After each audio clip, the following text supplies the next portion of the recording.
drifted around the world. I'm sorry. Your father never wanted you. Human life isn't meant to be manipulated like that. I knew that, but I wanted you. After Big Boss left, Zero really lost control. What Zero wanted was an orderly world, one governed by rules.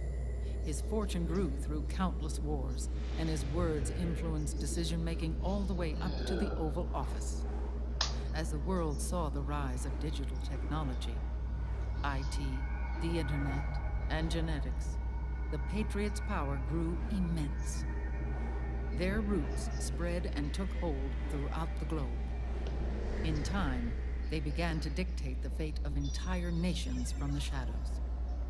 And before we knew it, the Patriots, the proud police of the world, started bringing an entire planet under their control.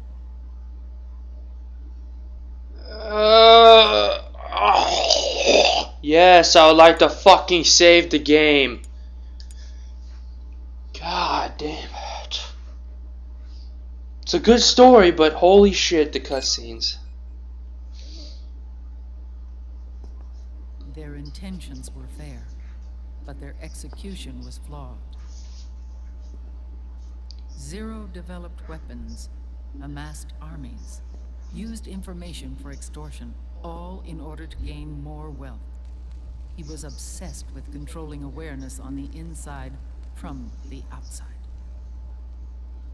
But I cannot imagine that's what the boss would have wanted.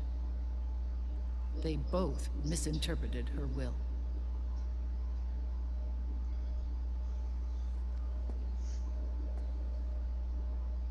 And their absolute reverence for her drove them apart. So began the war between Zero and Big Boss. Opposing interpretations, each striving to realize the boss's will. Everything you see today stems from their Cold War.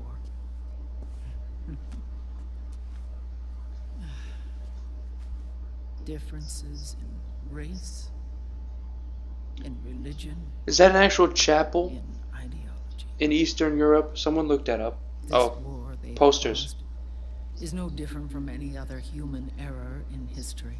Sweet. Sweet poster. It all started with a tiny fork in the Oh, God. Oh! and grew into a great rift. Oh, fucking Christ balls. There was nothing left of the boss's noble will in their struggle. All that remained was hatred, a passion to destroy one another. Big Boss returned to the U.S. with a plan in mind, and once again assumed command of Foxhound. In Outer Heaven, and then Zanzibar Land, Big Boss plotted coup d'etat against Zero. But you, Solid Snake, his own clone, foiled his efforts both times. Big Boss and Gray Fox, Frank Yeager, were left near death. Zero recovered their bodies. Frank Yeager's entire body was reconstructed through surgery, and he was reborn as the cyborg ninja. Big Boss, now a vegetable, became a prisoner of Zero even in death. For Zero, more than anyone else, your father was an irreplaceable icon. No, the truth is, for Zero, he was an irreplaceable friend. After Big Boss's betrayal, Zero could no longer believe in something so uncertain as life. He lost his belief in everything. Nations, organizations, individuals. Zero was no longer willing to place his organization in the hands of the next generation. Instead, he set up a network of AIs, a decision-making system formed from all the information he had accumulated. He built 4 AIs, GW, TJ, AL, and TR, as sort of a digital Mount Rushmore, and 1 core artificial intelligence to unite them, John Doe. GW. The same GW we destroyed 5 years ago. The same. Ever since GW was cut off, JD and the other 3 AIs have controlled all information on every aspect of global society. Economics, politics, law, morals, and culture. The war economy is no exception.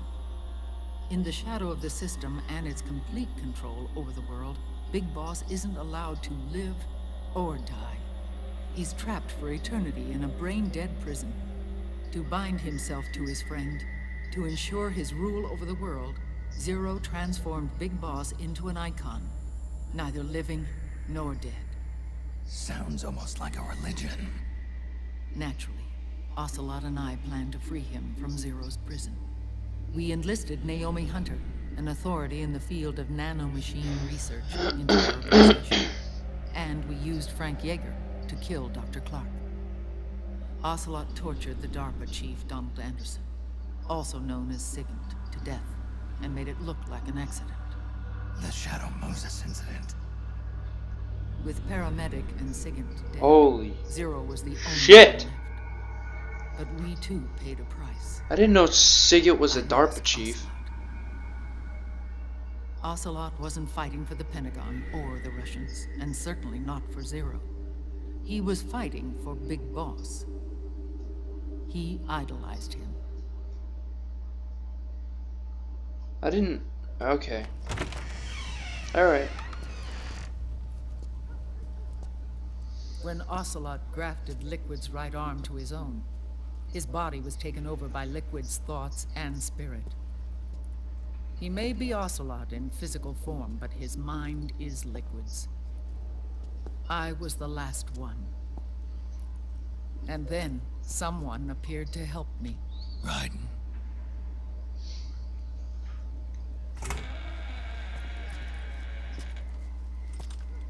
It was when I met him that I finally discovered the location of Big Boss. It was in the data he obtained from GW. Together, he and I retrieved Big Boss. But Big Boss was still asleep, as Zero had left him. Why did Zero keep him alive?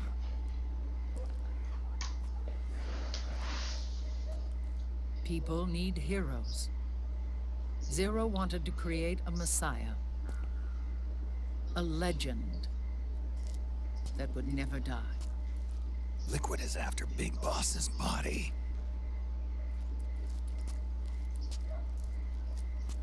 Is it here?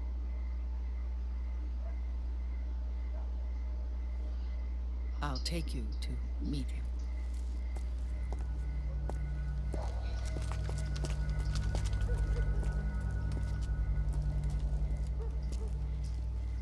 This is his pyx, his holy ark.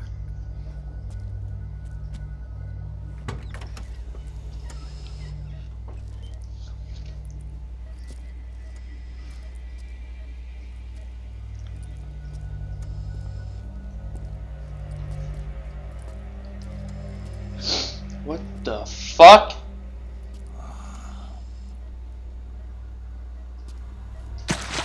Oh shit! Shoot it, Snake. His body is alive, but his consciousness is locked away by nanomachines. So technically speaking, he's not really brain dead.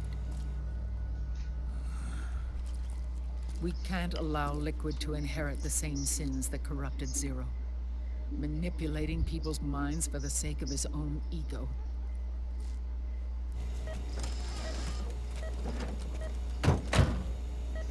What the fuck? That's gross.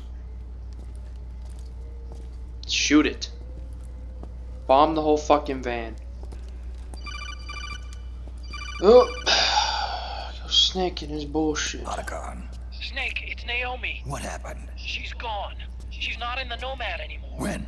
Less than an hour ago. She disappeared right after she and Sonny got back from Dr. Madnar's place. Why weren't you watching her?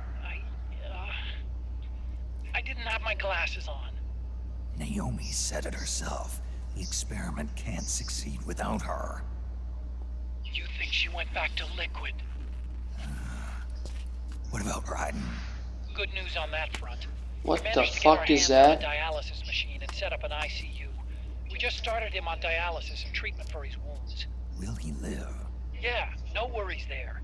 Sonny's taken over for Naomi. But his treatment's probably gonna take 48 hours. Until then, Raiden can't move.